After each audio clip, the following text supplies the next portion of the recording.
Saudara-saudara yang dikasihi oleh Tuhan Yesus Kristus, Shalom. Apa kabarnya? Hari ini Ibu Bapak dan saya, kita sama-sama akan merefleksikan tema relasi yang mentransformasi. Jadi relasi yang membawa perubahan. Relasi yang menghasilkan perbaikan. Tema ini penting untuk Bapak, Ibu, dan saya. Kenapa penting? Kalau Ibu, Bapak, dan saya amati perjalanan kehidupan manusia dewasa ini, kita bisa mulai dari konteks yang kecil, dalam relasi yang sehari-hari. Ibu, Bapak, dan saya, kita semua dapat menemukan ada banyak sekali chat.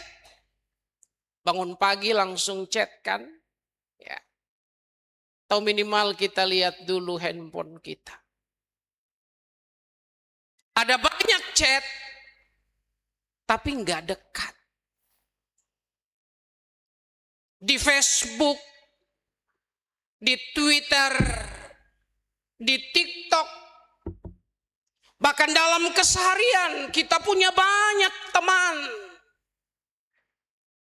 tapi minim kepedulian. Dewasa ini Bapak, Ibu, dan saya bisa lihat orang hidup berdampingan, tetapi tidak saling menyentuh hati.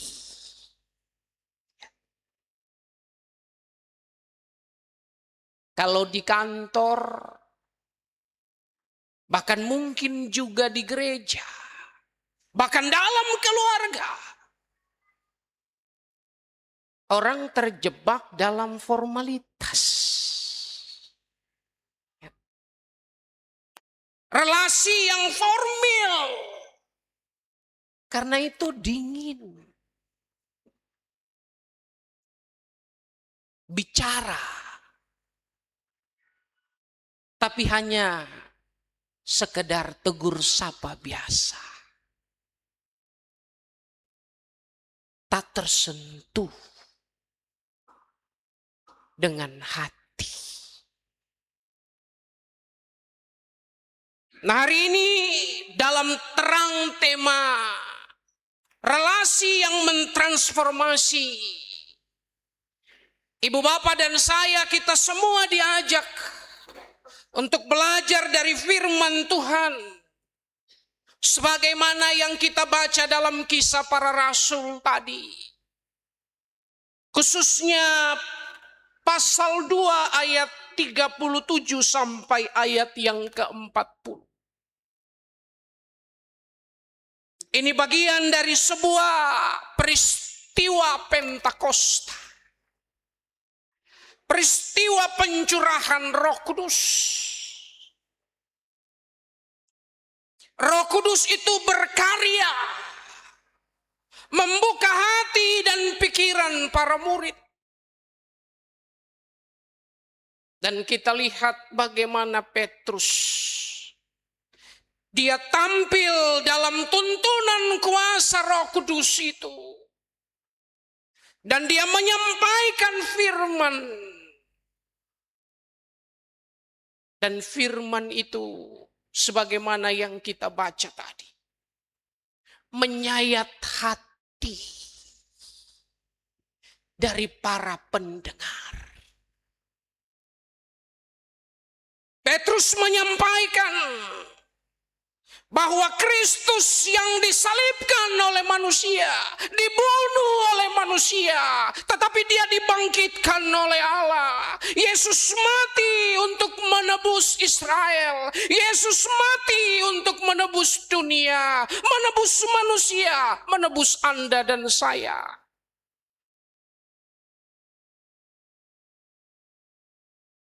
Petrus menyampaikan karya kasih yang rela berkorban demi kehidupan. Dan firman Tuhan tadi katakan, dia menyentuh hati. Kala Roh Kudus berkarya, kala firman Tuhan disampaikan, firman itu tidak berhenti sekadar sebagai informasi. Kalau hanya informasi, dia masuk telinga kanan, keluar telinga kiri. Kalau hanya informasi, maka orang sekedar tahu tentang firman. Tapi firman itu tidak menjadi kuasa yang mengubahkan hati. Firman itu tidak membentuk diri. Hari ini Anda dan saya melihat Roh Kudus berkarya saat firman diberitakan. Ada hati yang tersentuh. Orang terbuka. Lalu bertanya, apa yang harus kami perbuat? Ini menarik, saudara-saudara. Pertanyaan ini bukan sekedar pertanyaan emosional. Seperti ketika orang dengar khotbah lalu menangis. Orang dengar pujian lalu menangis. Tetapi pertanyaan ini datang dari hati.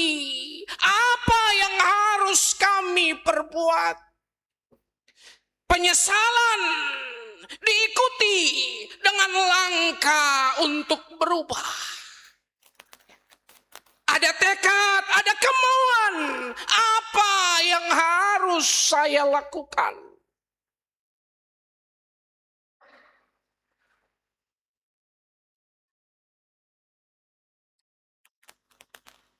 Relasi yang sehat, yang dibangun dalam terang firman, membawa orang pada action, pada aksi, pada tindakan. Dan di sini Petrus menjawab, bertobatlah, metanoia, berbalik. Kalau selama ini haluanmu salah, putar balik. Kalau selama ini pola pikirmu keliru, ayo berbalik. Kalau selama ini hidup sehari-harimu menjadi batu sandungan untuk Injil itu, berbalik. Berbalik kepada Allah di dalam Kristus.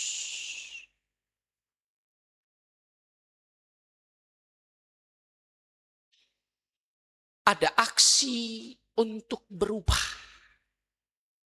Ada langkah nyata.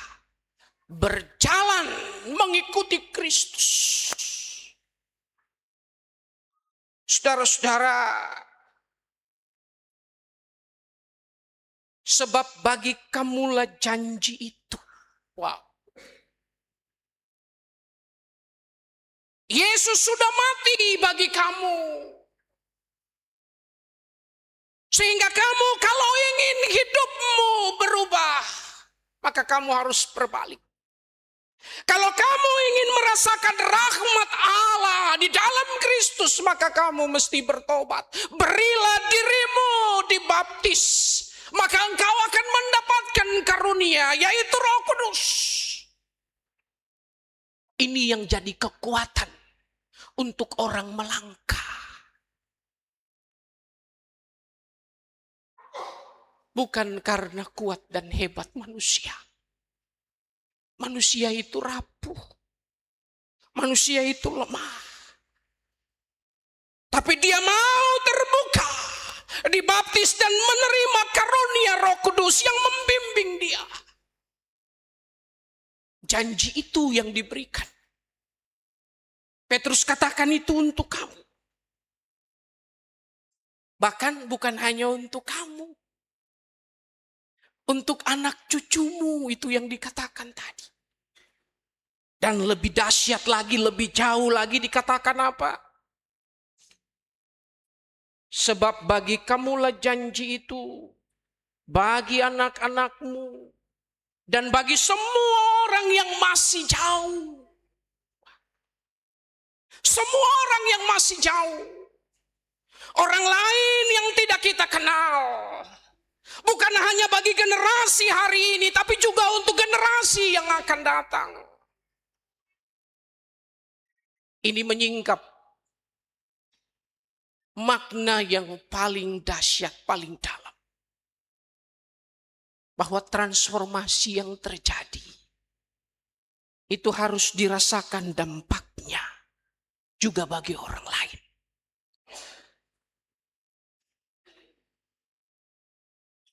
Ini khotbah yang menyayat hati. Petrus berkhotbah, 5.000 orang bertobat. Kenapa? Karena orang membuka diri pada pekerjaan Roh Kudus. Hari ini 5.000 pendeta khotbah, belum tentu satu orang bertobat. Kenapa? Karena mengeraskan hati. Tidak mau terbuka untuk karya Roh Kudus. Karena itu dalam berelasi, ya kita dangkal-dangkal saja. Dalam berelasi, orang dingin-dingin saja. Kalau belum terkait dengan kepentinganku, masa bodohlah. Ya. Bukan urusanku. Tapi kalau itu sudah mengganggu kenyamananku, kalau itu sudah mengganggu keamanan kita, baru kemudian orang mau bersuara. Baru kemudian orang merasa terusik. Tapi kalau dia yang tidak kita kenal, apalagi kalau kita sudah tahu, oh dia mah, ya udahlah, nggak usah. Orang terjebak dalam relasi yang formalistik. Bahkan saat ini orang terjebak dalam relasi transaksional. Ngomong apa-apa harus untung rugi. Pelayanan di gereja juga bisa begitu. Saya mau ambil bagian tapi saya dapat apa? Untung saya apa? Bayangkan dalam pelayanan gereja orang juga bisa begitu. Tidak tergerak untuk memberi tapi justru mengambil. Kenapa? Karena yang dipakai itu ya logika yang transaksional. Dan logika ini ada di mana-mana. Dan ini yang menggerus relasi kita. Sadar atau tidak. Saudara-saudara, hari ini Anda dan saya mau belajar tentang relasi. Relasi yang mendalam. Relasi yang eksistensial. Ini punten saya pakai istilah yang agak keren dikit. Relasi yang eksistensial itu tumbuh dalam sebuah kesadaran bahwa aku ini hidup, tidak bisa hidup tanpa engkau. Karena kalau tidak ada engkau, aku enggak tahu kepalaku agak botak. Aku enggak tahu bahwa aku ini hitam kulit. Kalau enggak ada engkau yang rambutnya gondrong, kalau enggak ada engkau yang kulitnya kuning langsat, kalau Kalau nggak ada engkau yang matanya agak sipit dikit dari saya nggak tahu siapa saya. Ya.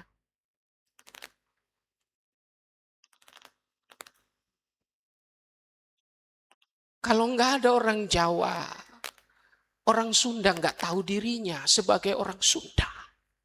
Kalau nggak ada orang Batak, orang Ambon tidak tahu dirinya sebagai orang Ambon. Artinya apa, saudara-saudara? Anda itu bukan sekedar pembeda untuk saya.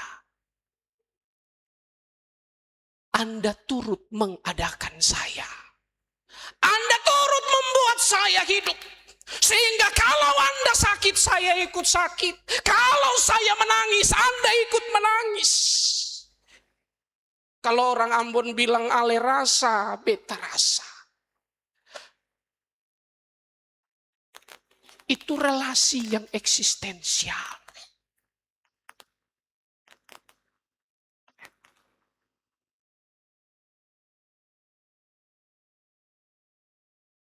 Relasi itu yang dibangun oleh Allah bersama kita. Ketika manusia jatuh dalam dosa, Allah tidak membiarkan manusia hidup begitu saja. Allah mau masuk menjadi sama dengan manusia.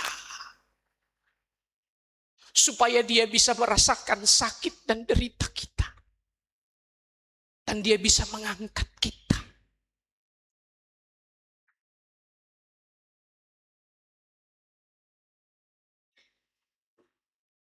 Relasi ini yang mesti Anda dan saya bangun. Bukan relasi yang transaksional. Relasi yang sangat eksistensial. Yang mendalam.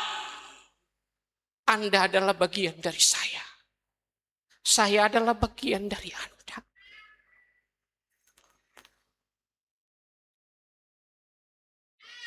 Anda tidak sekedar membedakan. Tapi Anda turut mengadakan. Ya. Bukan sekedar membedakan. Tapi turut mengadakan.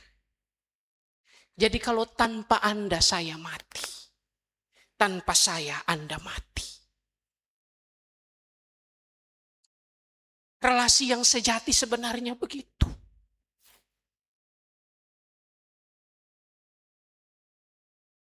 Nah, mari kita lihat relasi-relasi kita.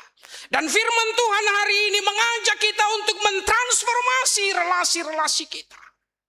Relasi-relasi yang dibangun haruslah membawa kita untuk mengalami perubahan, perbaikan, pertumbuhan. Nah, dalam berelasi, yang pertama penting bagi saya dan Anda untuk membangun sebuah relasi yang empatik, yang saling menyentuh hati.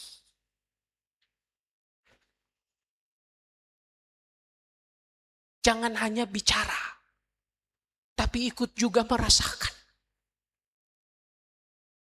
Jangan hanya ingin didengar, tapi juga mau buka telinga untuk mendengar. Relasi yang menyentuh hati. Itu kalau terjadi demikian, orang akan tergerak. Gak perlu himbauan macam-macam. Ya. Karena orang tahu, oh ya saudara saya di tanah sedang lapar. Masa iya saya harus makan banyak-banyak sementara dia sedang kelaparan. Kalau dia adalah bagian dari aku, maka sedikit beras dapat saya sisihkan untuk datang membawa kepada dia. Karena kalau dia lapar dan menderita, saya yang malu. Kemanusiaan saya yang tersakiti.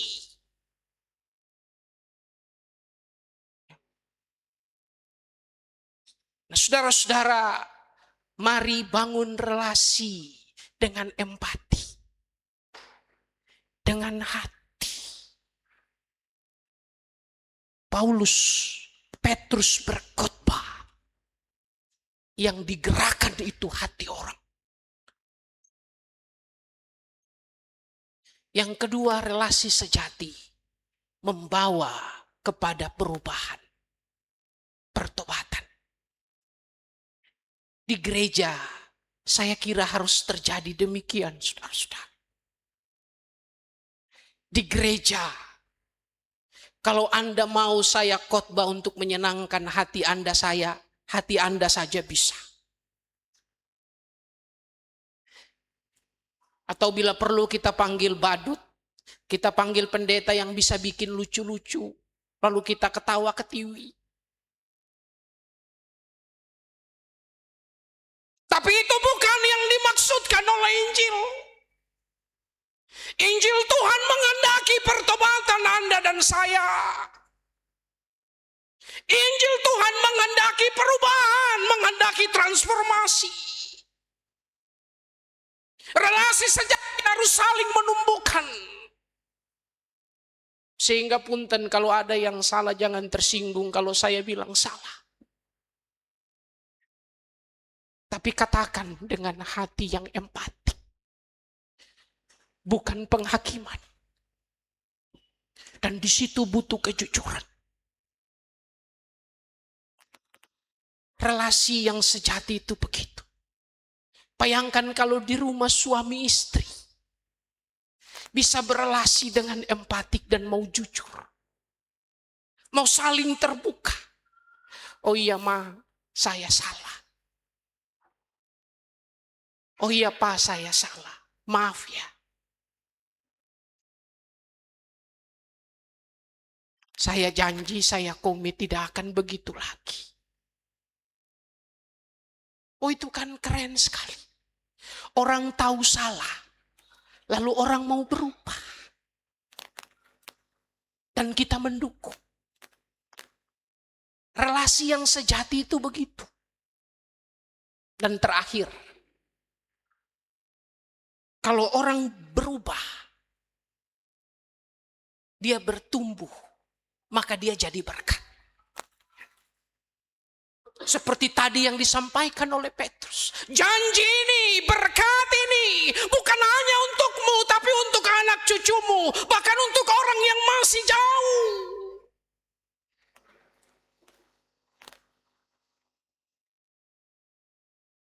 Kalau kita hidup manis-manis di gereja ini, orang lain akan lihat. Oh itu contoh hidup orang Kristen, rukun, damai, saling membangun. Kita belum melakukan aksi sosial pun orang sudah tergerak. Kalau di rumah keluarga dan rumah tangga kita itu hidup akur, baik-baik, enggak ribut, enggak maki-maki. Tetangga akan dengar. Tetangga akan lihat. Oh itu tuh rumah tangga Kristen. Bapak Ibu perlu antar opor ayam ke mereka untuk mereka bilang, oh ini keluarga yang baik. Enggak. Mereka lihat keseharian kita. Hidup kita berdampak.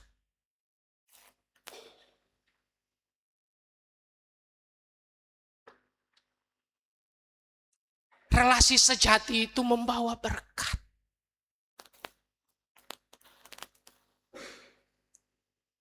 Hari ini Roh Kudus bicara untuk Anda dan saya lewat firman Tuhan itu.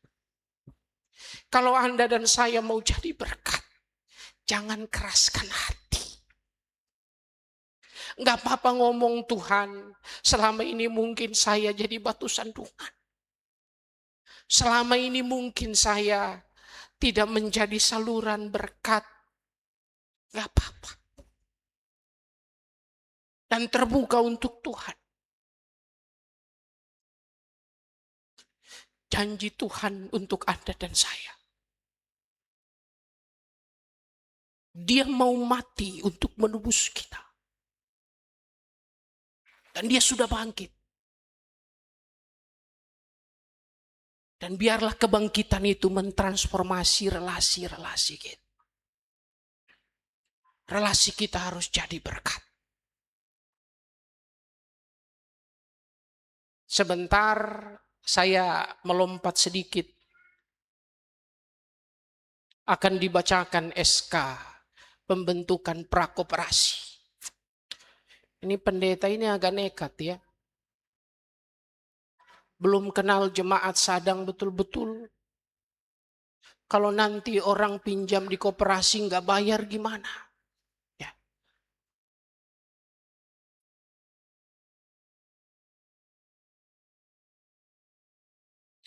Bapak kan belum tahu orang. Baru 7 bulan. Nggak apa-apa. Pelayanan kita harus menjadi pelayanan yang transformatif. Dan saya yakin manusia berubah. Yang biasa tipu-tipu kalau sungguh terbuka untuk Kristus, dia berubah. Yang biasa minjam duit orang gak pulangin, kalau dia sungguh-sungguh dengar firman, dia akan berubah. Dan saya yakin itu. Bapak menekat, iya. Yesus itu nekat.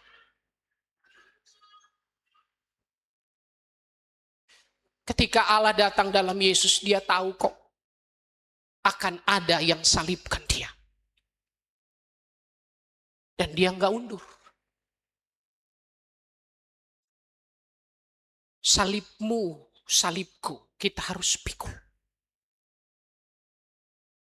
Tapi demi perubahan. Demi perbaikan. Jemaat ini harus jadi berkat. Jemaat ini harus bertumbuh, harus berbuah, harus berdampak. Amin.